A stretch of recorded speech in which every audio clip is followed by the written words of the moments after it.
Good evening, folks. Everything new under the sun. I want to talk about tonight something that is a priority for me and urgent in my thinking and my understanding about what's happening specifically in North America with the supply chains, with the price of fuel, energy, and with the electrical grids. Now, this is zerohedge.com.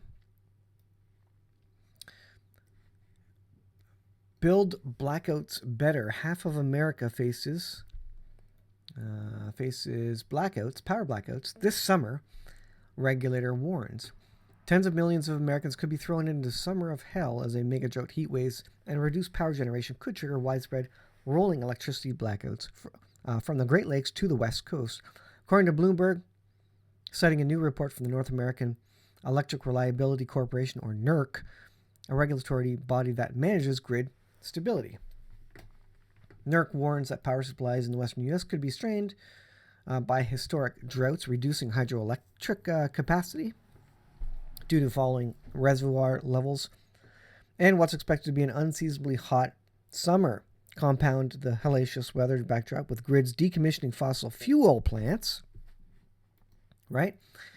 Because of climate change, so decommissioning fossil fuel plants, and their inability to bring on new green power generation. Remember the wind generators that froze in Texas, and a decrease in the building of solar arrays and stations to supplement the power. Green power generation such as wind, solar, batteries, in time, it is a perfect storm waiting to happen that will produce electricity deficits that may force power companies into rolling blackouts. So one of the comments was, "Welcome to Venezuela." And this is what we're facing in the year 2020. And who thought we would ever be here? When I was growing up as a child, none of these things were ever a concern. We had some market issues, some economic troubles, but none of this sort of thing was on the radar. Last 50 years, everything was awesome, and we had a great life growing up. We didn't have to worry about anything. Didn't really have to worry about food on our table. Yes, sometimes things were hard.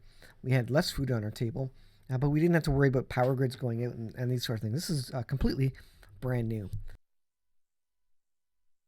This is a picture of how power is shared in North America. So notice North America, Canada, U.S. So if you're in Canada, power grids could be affected by what's going on in the U.S. And they're having droughts and all sorts of troubles.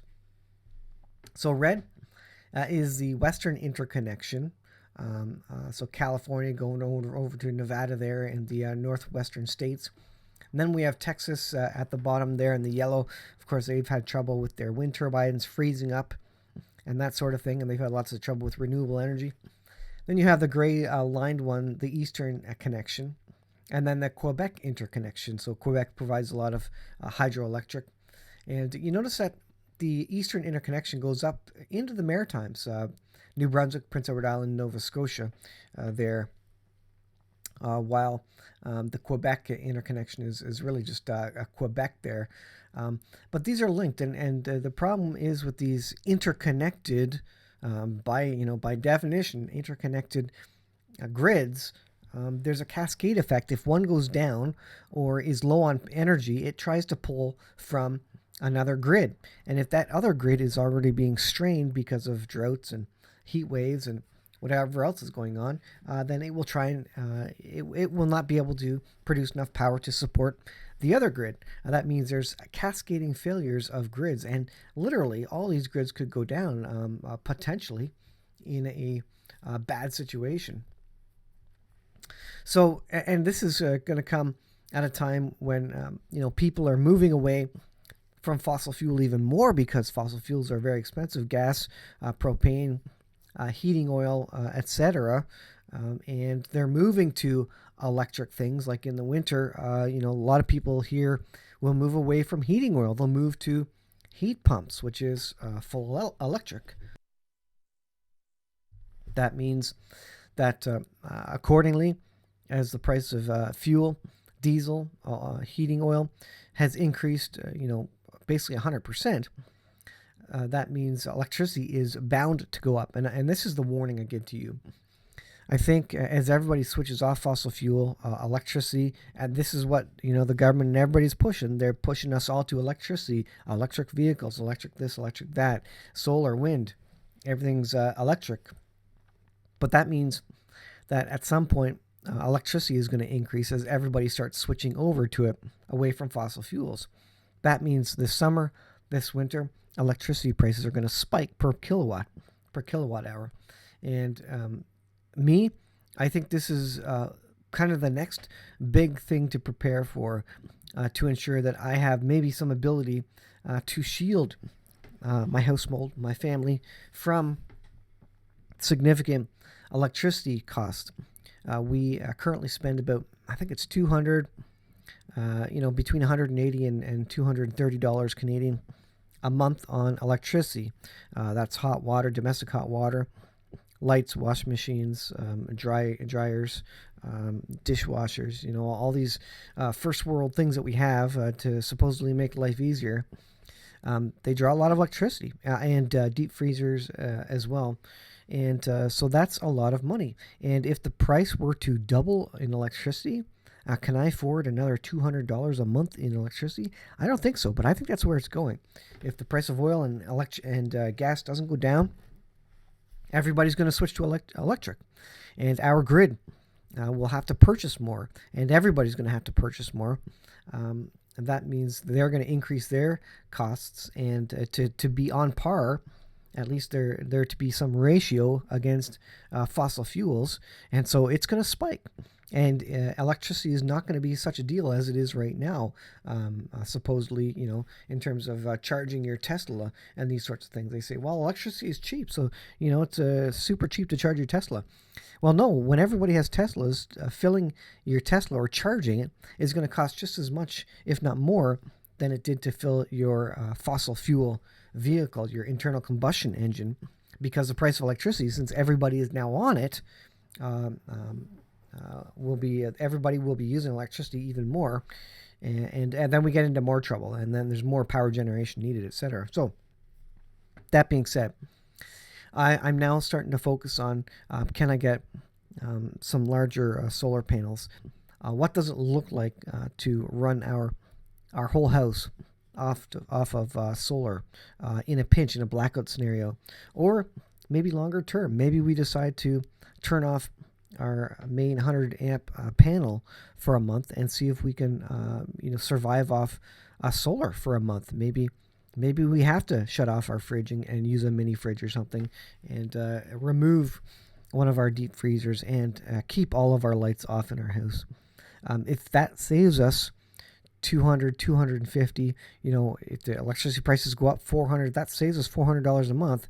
That's significant, and we can only do that by having a small solar system, a solar array, and it's something you can invest in over time. So this is why the time I mentioned in a prior video, the time to get solar is now. It's dirt cheap. There is a 400 watt panel that I'm looking at for $250. I think they're extras from someone who built a solar array. It's for a 24 volt system. But that being said, you can make it work as long as you have an MPPT charge controller. So you can make these things work, and that is a pretty good price per watt, almost a little bit more than 50 cents a watt, which is the lowest I've really ever seen it, to be honest. I wish I had more money to get a couple of panels, but I don't have a bottomless pit of money. So I would recommend it to try and get yourself a little bit of a solar system, get some solar panels. Not grid tie. Not any of this grid tie stuff that's going to lock you into contracts and monthly fees to the grid. And when the grid goes down, you can't use those solar arrays anyways, because they have automatic shutoffs. When the grid goes down, your solar array goes down, so as to not pump power back into the grid and then potentially injure a linesman or someone who's trying to repair whatever the damage is to the grid. So grid tie solar for me is a non-starter because of that. They literally by default have shut-off switches to automatically shut off when the grid goes down, which defeats, to me, it defeats the purpose of having solar. So that's important, and I'll put that warning out to you. So get some sort of solar setup. This is a significant story here. Israel365news.com. Israel, U.S. to simulate invasion against Iran. They're attempting to refuel, not attempting, they're practicing with refueling aircraft, refueling the jets. And this is an American refueling jet or airplane there, refueling one of Israel's jets. And I guess this is the first time in a while that they've practiced this. In a message to Iran, the U.S. Air Force will refuel Israeli Air Force jets, fighter jets, during a massive aerial exercise in the coming weeks that will simulate an Israeli invasion of Iran. Now that's pretty bold words. Simulating an invasion, the U.S. is on board with military hardware, and this at a time that we already have war in the world, and it looks like they're escalating to do something more. Now, of course, Iran is working towards nuclear weapons. Israel knows that. The time is running out, and maybe their hand is being forced in this case. But this is significant. If there's any enemies of U.S. and Israel, maybe now's the time to strike them, right?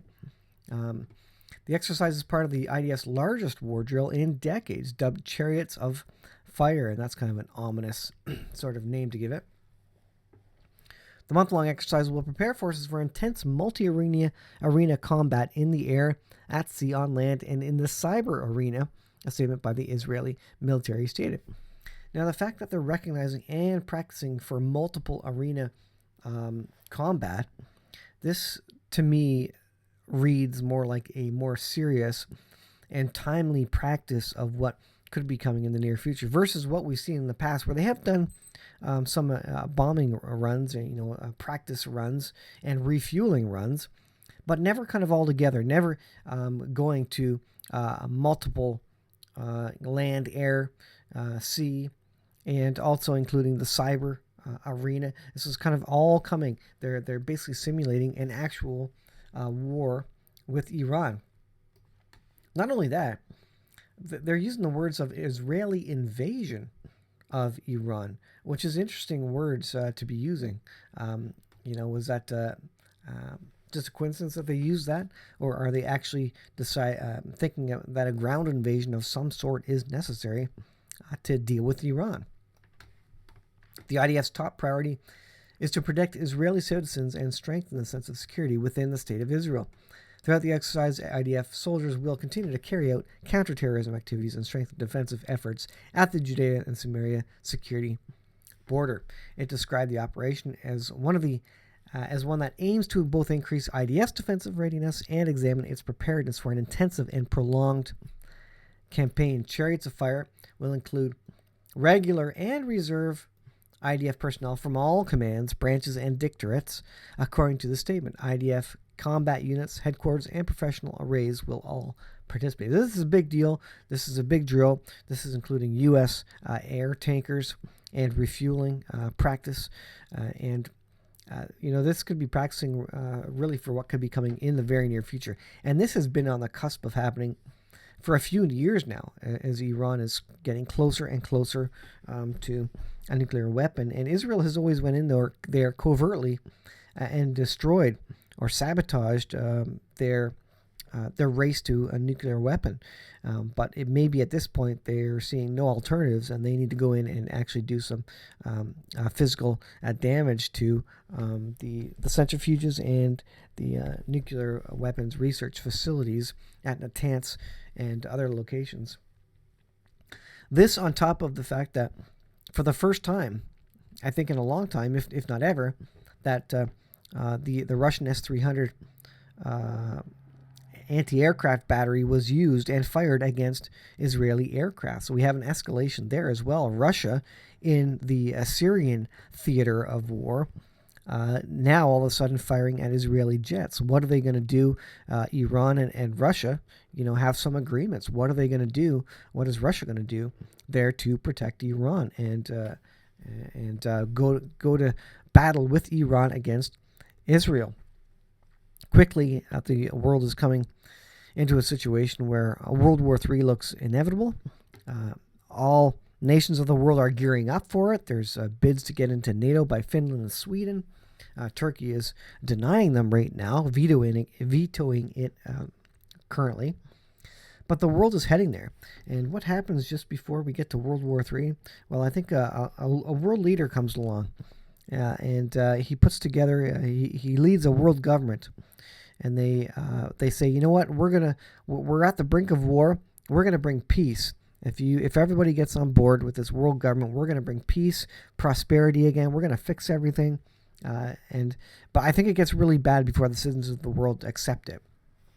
We have these other things where world government like the WHO is going to be able to wield and do what they want with no issues about national sovereignty, as many nations are signing on to the WHO to give them powers to do what the WHO instructs during the next pandemic. And that's going to filter down to any sort of medical or health-related issues as well. So we already have a new world order and a world government as it relates to health and wellness. And I think the Antichrist is going to come in on that, plank, if you will, and convince everybody that, for your own health and wellness, we need to do this and that. So we're getting very close to a situation where there is a world government and a world leader steps onto the stage and says, look, I'm going to fix this. You just need to accept the mark of the beast, and everything will be awesome. And that there will be, I believe, the beginning of the 7-year period. So it's on the doorstep, folks. Thanks for watching. Be prepared. Get some solar if you can. I think that's going to be critical to be able to have energy. This is on top having food, being able to garden, having other stores and supplies, and being prepped in other ways. Get on board. It looks like it's going to be a pretty crazy summer and this coming winter, as energy prices, I think, will stay high and probably even go higher. There's even people saying it's going to go higher. Thanks for watching. I'll leave it there. We'll see you in the next video.